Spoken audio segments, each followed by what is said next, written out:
Coué Casino, Nilo Guylaine Simard, vice-chef. Je suis en présence de la conseillère Sylvie Langevin et de M. Frédéric Saint-Laurent, comptable associé à la firme MNP. Nous sommes ici pour vous présenter et expliquer les états financiers de Pepogami Inuits Tech pour l'année financière qui vient de passer, soit l'année 2022-2023. Nos états financiers sont produits en vertu de la loi sur l'administration financière, ce qui assure la transparence dans la gestion, la supervision, le contrôle et la direction dans l'ensemble des questions d'ordre financier de notre Première Nation. Tous les détails concernant les états financiers se trouvent aussi dans le rapport annuel disponible sur notre site Web. Il est également possible d'en obtenir une copie papier en faisant la demande à la réception de nos bureaux administratifs. D'ailleurs, nous vous invitons à venir nous rencontrer mercredi le 30 août prochain pour une rencontre publique dans laquelle nous aborderons plus en détail la question de nos fonds autonomes. Et si vous avez des questions ou besoin d'éclaircissement sur cette présentation, Sylvie vous donnera les détails où adresser vos questions après la présentation. Je cède maintenant la parole à M. Saint-Laurent. Bonjour, merci beaucoup. Donc, effectivement, je suis ici présent en qualité d'associé d'audit de la firme MNP, qui est la firme mandatée par la communauté pour faire la vérification des états financiers annuels et par le fait même venir vous présenter les résultats de la dernière année financière du Conseil. Et donc, je vais vous présenter notre présentation qui a été faite pour vous expliquer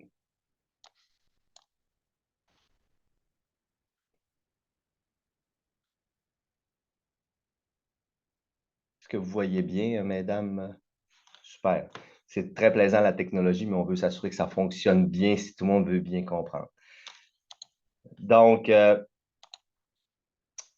on présente les états financiers de l'exercice 2022-2023. L'année financière se termine le 31 mars de chaque année pour ce qui est de la communauté. Donc, on est au 31 mars 2023. Donc, on débute avec l'état des résultats. Donc, somme toute, l'ensemble des revenus et des dépenses de la communauté pour l'exercice 2023 en comparaison avec qu'est-ce qu'il y a eu en 2022. Donc, dans la colonne du centre, on a nos chiffres de 2023. On a une excellente année financière. On débute avec des revenus de 98,7 millions, une forte progression par rapport à 2022 qui était à ce moment-là de 81,7 millions. Plein de choses particulières ont fait en sorte d'augmenter de façon significative les revenus. On a eu un montant au niveau des assurances, comme vous le savez, au niveau de l'incendie qui a eu lieu l'année dernière.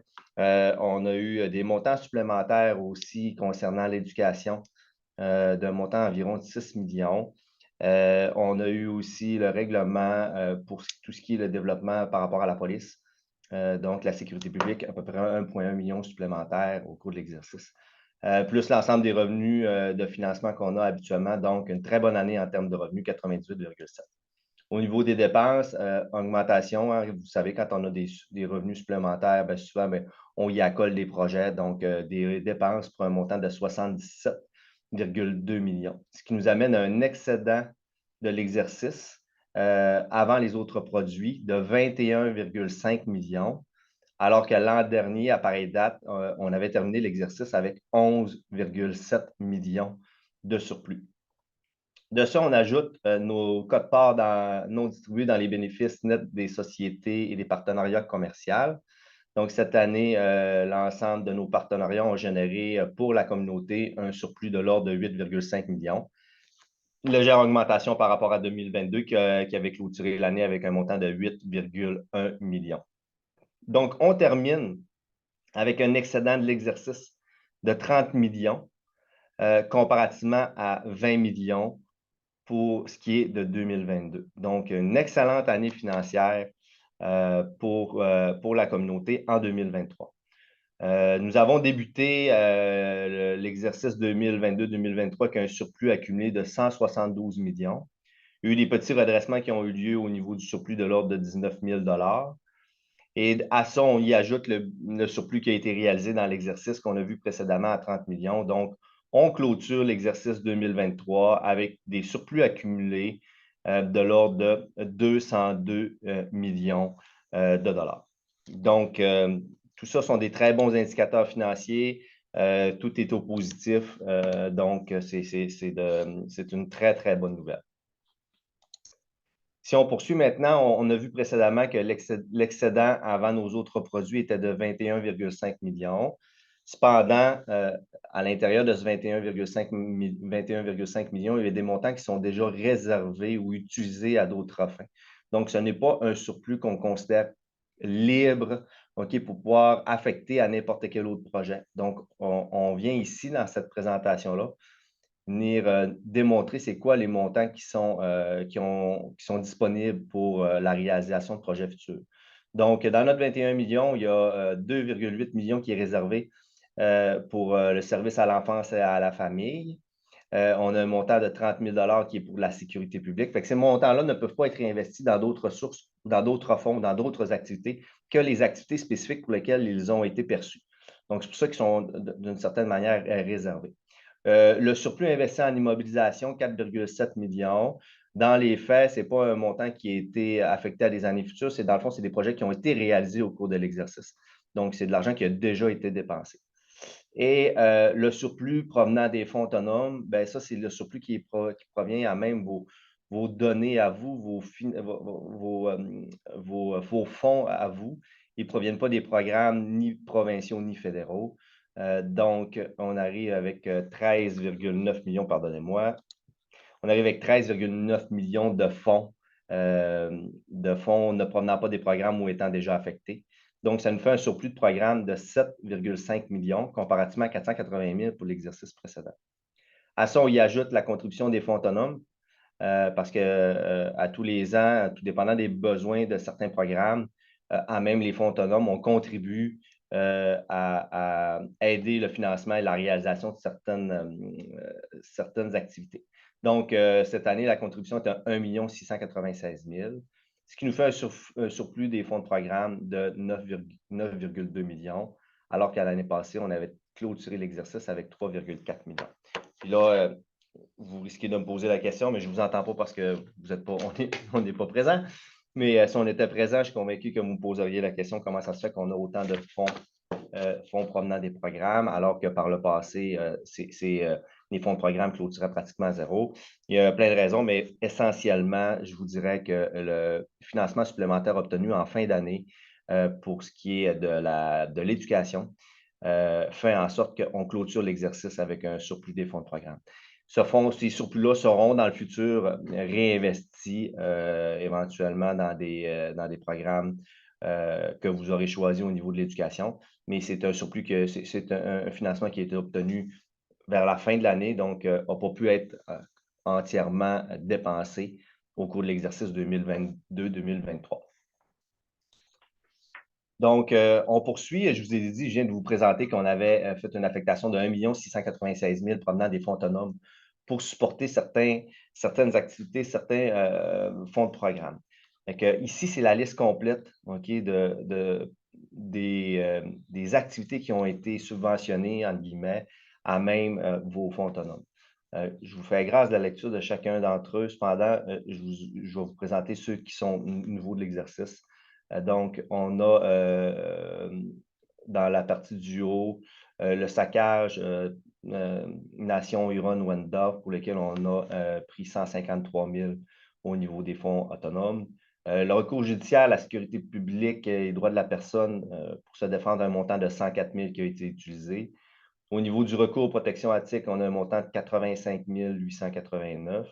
Et si on descend un petit peu plus bas, un montant de 69 565 qui a été utilisé dans le programme Profil socio-linguistique. Et dernière petite nouveauté, 12 325 au niveau de la défense des droits et la démarche d'affirmation. Et on voit que l'année passée, on avait beaucoup plus de montants qui avaient été utilisés à même les fonds autonomes.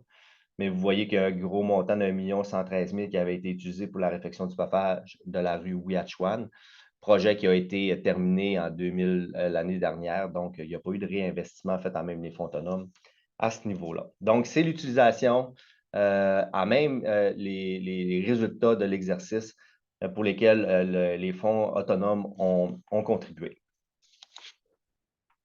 On poursuit maintenant avec notre état de la situation financière. Donc, on a vu nos revenus, on a vu nos dépenses, on a vu nos affectations. Maintenant, au 31 mars 2023, quelle est l'image de la santé financière de la communauté? Donc, l'ensemble des actifs, l'ensemble des passifs qui composent la situation financière de la communauté. Donc, au 31 mars 2023, on avait un montant d'encaisse de 28 millions. On avait un encaisse assujetti à des restrictions pour les réserves de remplacement conformément à l'article 95 qui régit la loi sur la SCHL, donc 374 000. On avait des placements de diverses natures d'un montant de 78 000, placements qui ramènent des revenus d'intérêt, des revenus de placement à la communauté. On avait des contributions et des subventions à recevoir pour un montant de 17,2 millions. On avait d'autres montants à recevoir, principalement composés de montants de TPS, TVQ à recevoir pour un montant de 1,1 million.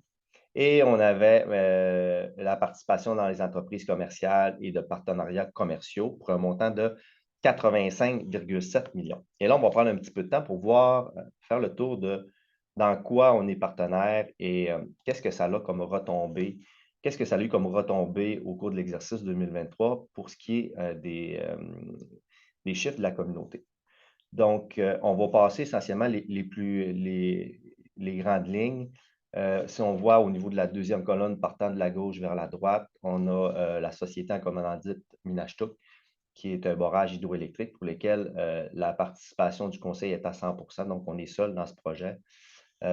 Complètement en bas, la dernière ligne en bas, on voit la quote-part non distribuée des bénéfices. Donc, Minashtuk a généré pour l'exercice 2023 une retombée de 2,6 millions au niveau des chiffres de la communauté.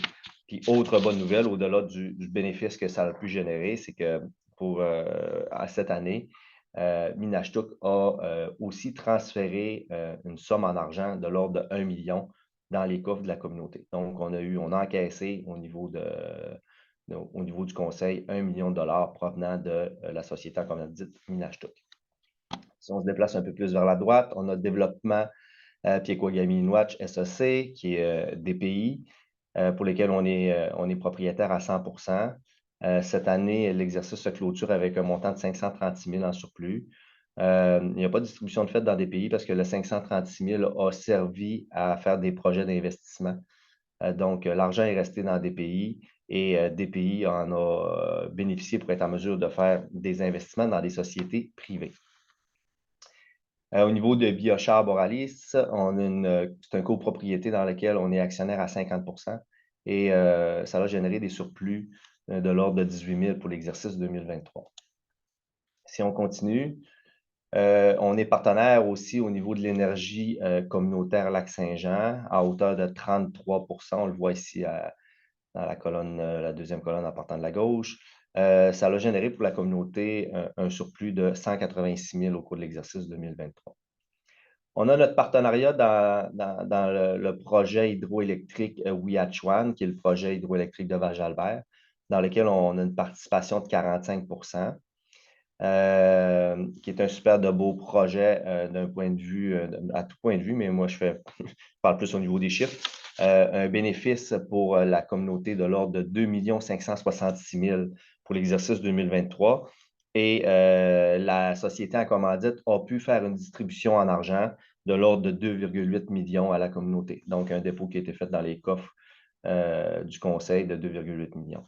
Au niveau du projet hydroélectrique de Mistassini, à la 11e chute, aussi un partenariat de 45 % de la communauté à l'intérieur de cette société en commandite qui a généré un surplus au niveau de l'exercice de 2 455 000. Et la société en commandite, elle a pu faire une distribution de l'ordre de 3,2 millions de dollars dans les coffres de la communauté. Encore une fois, une excellente nouvelle. C'est des projets qui sont, d'un point de vue financier, très intéressants pour chacun des partenaires. Si on poursuit, on a Groupe PEC ici, pour lequel on est une société qu'on détient à 100 %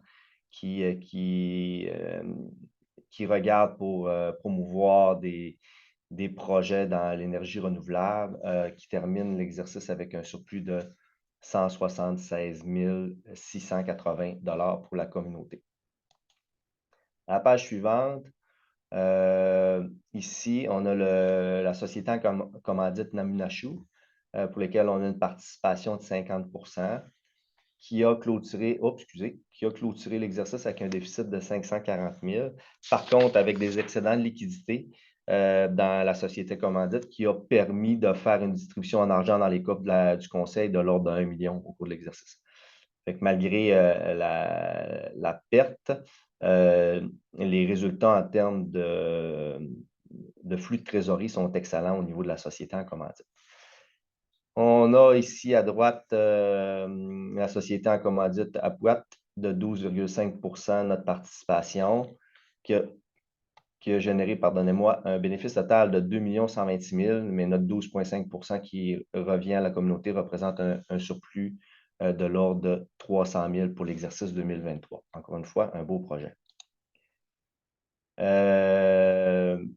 On a notre fonds de garantie de prêt, 70 % qui a rapporté 20 000.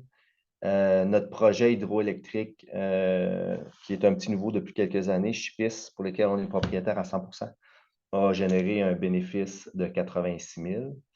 Et on a une nouvelle colonne, ceux qui pourront faire la comparaison d'une année à l'autre, vous allez voir qu'on a une nouvelle colonne qui est la gestion Onimiki et énergie renouvelable Onimiki SEC, qui est une société qui a été constituée dans le but de regarder des projets spécifiques au niveau de projets hydroélectriques. Pour le moment, il n'y a pas encore de résultats, c'est embryonnaire, mais c'est quand même une société qui a des belles perspectives et pour lesquelles on est partenaire à hauteur de 20 % avec d'autres partenaires. Donc, on le voit ici, la dernière ligne en bas de notre total, on a fait 8,5 millions de surplus au cours de l'exercice avec nos partenariats. L'année passée, on avait quand même eu une très bonne année, légèrement inférieure l'année passée à 8,1 millions, mais somme toute des chiffres qui sont très intéressants et qui ramènent des bénéfices au sein de la communauté. Donc, si on poursuit, on vient de voir notre 85 millions. On poursuit avec les avances à des sociétés, un montant de 11,3 millions. On a une débenture pour un montant de 1 million. On a notre placement dans l'entente Massillage 2001, qui est toujours de 5 245 000. Et on finit au niveau de nos actifs financiers avec les prêts à recevoir du programme Habitation d'un montant de 2 894 000. Donc, 231 146 000 d'actifs financiers au 31 mars 2023. On poursuit maintenant avec nos passifs. Donc, toujours au 31 mars, on avait des créditeurs et des charges à payer pour 7,3 millions. On amenait des revenus différés qui sont des sommes qu'on a encaissées, qu'on va dépenser dans les prochaines années pour un montant de 12 394 000. On a un autre revenu différé, une entente MSAC de 9 368 000.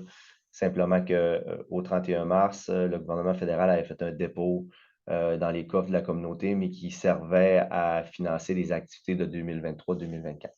Donc, c'est pour ça qu'on a un revenu différé aussi important et nouveau cette année. Au niveau de la réserve ou des immobilisations, 1 800 000. Les revenus différés du programme d'habitation, 2 800 000. Au niveau de la dette à long terme du programme habitation, au niveau de la SCHL, 915 000 $. Au niveau maintenant de nos dettes à long terme, on a un montant de 55,5 millions comparativement à 58,9 millions l'exercice précédent. On va aller voir de quoi sont composés nos emprunts long terme. Dans le fond, c'est des sous qui ont été empruntés pour investir majoritairement dans des programmes, des partenariats stratégiques que vous avez décidé de faire et qui, malgré le fait qu'on a des emprunts, vous avez vu, c'est pour la plupart des sociétés qui ramènent des sous dans les coffres de la communauté qui permet à tout le moins de couvrir les remboursements d'emprunts qu'on a à faire. Je vous dirais que pour plusieurs projets, depuis le tout début, par la qualité des projets, on encaisse des montants même supérieurs au montant de remboursement capital et intérêt qu'on doit faire avec nos institutions financières. Depuis quelques années, on a la chance de pouvoir se financer avec l'administration financière des Premières Nations, communément appelée l'AFPN, qui permet à la communauté d'avoir des facilités de crédit particulières avec des taux d'intérêt qui sont très avantageux. Donc, c'est tout un avantage qu'on a. Et ça, en bonne partie, provient de la très bonne gestion financière et administrative qu'on a, qui nous permet d'avoir accès à ces sources de fonds-là. Donc, on a un montant de 22,5 millions qui reste à payer dans le projet. L'acronyme est EHM, qui est notre centrale hydroélectrique de la 11e chute à Mistassini. On a un montant de 16,1 millions qui est dans le projet de EHO, qui est, lui, notre projet hydroélectrique Ouiachuan de Val-Jalbert.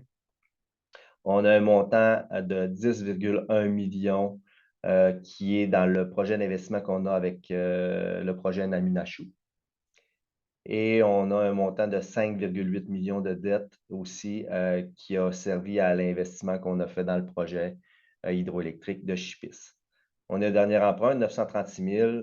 Toujours, cela il est financé avec notre institution financière qui est Desjardins, qui a servi au bâtiment, infrastructures et services publics. Donc, c'est ce que composent les emprunts long terme de la communauté d'un grand total de 55,5 millions, mais qui sont pour la plupart adossés à des projets qui sont porteurs et pour lesquels on a des bonnes entrées d'argent qui compensent pour la plupart du temps largement les montants à débourser en termes de capital. Donc, on poursuit, on vient de voir nos dettes, on a nos réserves de remplacement et de fonctionnement de l'habitation pour 374 000 et les réserves de remplacement et de biens mobiliers pour le programme de la santé, donc de l'argent qui est mis en réserve pour pouvoir faire l'acquisition de biens mobiliers de véhicules, donc 61 000. 90,7 millions de passifs, comparativement à 84,9 pour l'exercice précédent. Ce qui nous amène à notre actif financier net, d'un montant de 140 000, comparativement à 118 000. L'augmentation de l'actif net et le montant global aussi de 140 millions démontre que c'est un très bon indicateur de la santé financière de la communauté. On y voit une croissance, donc c'est une très bonne nouvelle, c'est-à-dire qu'on a généré plus de revenus, plus de recettes qu'on a emprunté. On a pu baisser notre dette et puis on a des surplus accumulés qui sont positifs, ce qui est une excellente nouvelle. C'est un très bon indicateur de la santé financière. Au niveau maintenant de nos actifs non financiers, qui se composent principalement de nos immobilisations corporelles, on est passé de 52 millions à 60,7 millions. Le principal projet en immobilisation au cours de l'exercice a été le prolongement de la rue Maïcane, un projet qui a amené des déboursés d'un peu plus de 8 millions au cours de l'exercice 2023. Donc, c'est pour ça qu'on voit quand même une forte augmentation au niveau de nos immobilisations corporelles, qui est le projet de la rue Maïcane.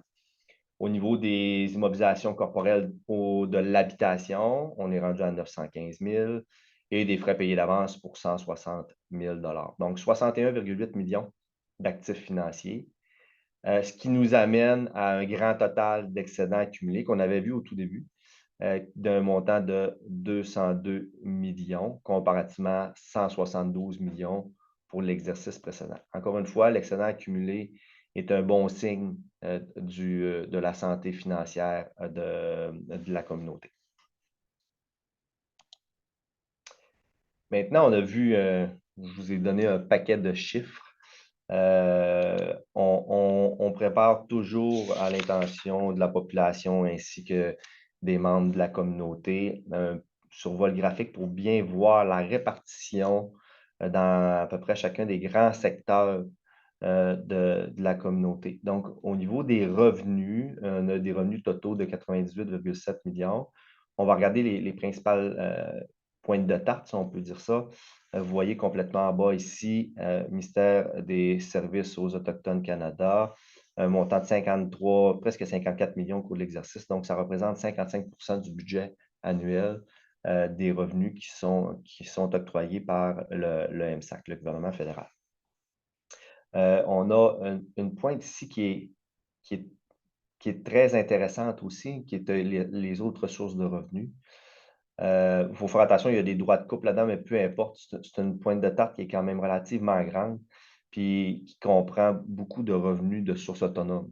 Donc, je dirais que plus cette pointe de tarte-là prend de l'ampleur, mieux c'est parce que c'est des sources de fonds qui ne sont pas nécessairement déjà attribués à des fonds spécifiques. Donc, il y a de la latitude au niveau des décisions du conseil de pouvoir affecter ces fonds-là. Et j'ai les fonds autonomes ici aussi de 6,7 millions à 6,88 combinés avec les autres revenus là, qui donnent une marge de manœuvre au niveau des revenus. Euh, on a la direction générale de la santé, hein, on le sait, hein, la santé est une activité importante au niveau de la communauté.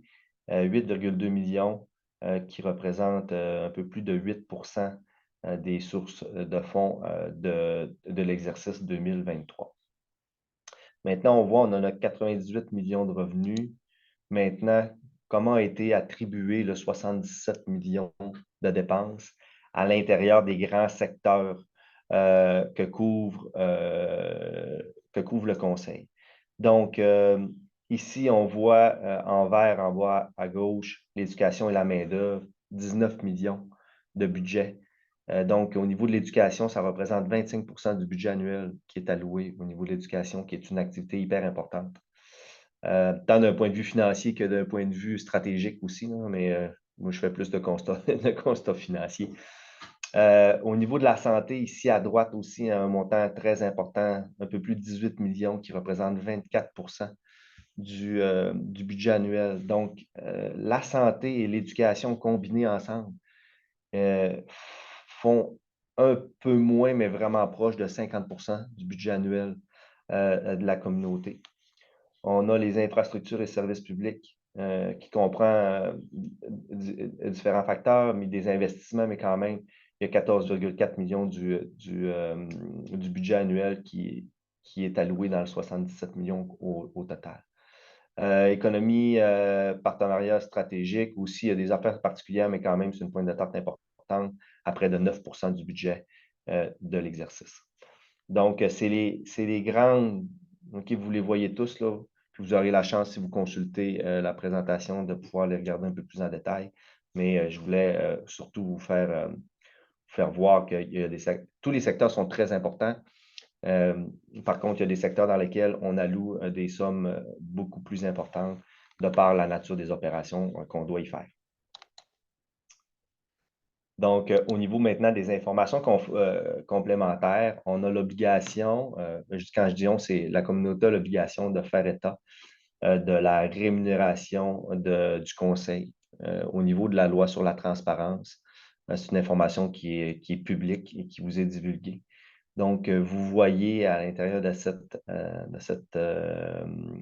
acte-là l'ensemble des membres du conseil ainsi que leur rémunération annuelle que vous voyez ici dans cette colonne qui varie entre 115 000 et 73 138. Les autres rémunérations qui peuvent être pour notre titre de conseiller délégué ou des responsabilités politiques supplémentaires, l'ensemble des avantages sociaux et, par le fait même, l'ensemble de la rémunération totale, incluant toute forme de rémunération pour chacun des membres du conseil. On présente aussi l'indemnité de déplacement net des remboursements quand on a des programmes qui sont en mesure de subventionner des déplacements. Mais, ils sont, dans le fond, pas nécessairement à la charge des élus et de la communauté.